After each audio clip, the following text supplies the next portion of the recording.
Allow me to extend a welcome and thank you for the invitation to address this China-Africa Industrialization and Agricultural Modernization Cooperation Conference. Your deliberations over the next few days at this conference is both prescient and highly relevant for the inclusive and sustainable development, not just down here, down south in South Africa, but indeed also holds great hope for the entire African continent. Indeed, I can say with a sense of pride that our endeavors around national planning have been drawn largely from the Chinese experiences. It would appear that with the passage of time and as history has shown, that where centralized economic planning is well executed, organized and implemented, the results and outcomes could be quite profound for a country's socio-economic prospects. We can state with some certainty that industrialization is inevitably a path to a country's economic success.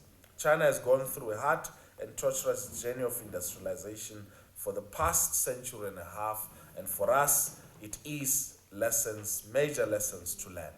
Looking at China's journey of industrialization, we have keenly recognized that industrialization cannot be achieved behind closed doors.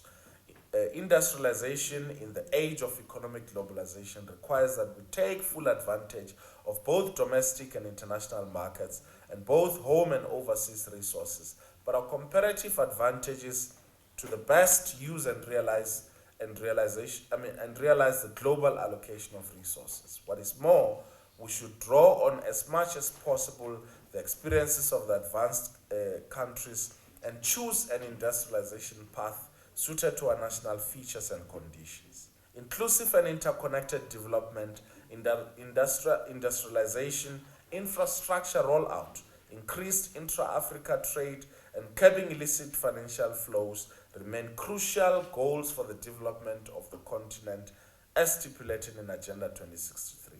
And in this way, we are also partners in advancing Africa's Agenda 2063.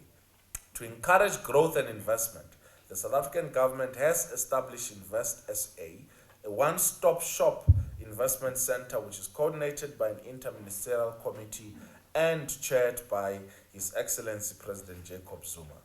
Invest SA has since identified a number of high-impact priority projects in the water, energy, ports, and rail and manufacturing, which we believe we need to engage in as part of this summit. And I hope that this summit will consolidate all of these initiatives, both within the continent and as a collaboration between the continent and China, in order to ensure that we take the relationship forward. The partnership between South Africa and China remains a vital cog in our effort to give effect to our imperatives as articulated in our South African National Development Plan, as well as promoting mutually beneficial cooperation. And I hope that this summit takes further those engagements. I thank you.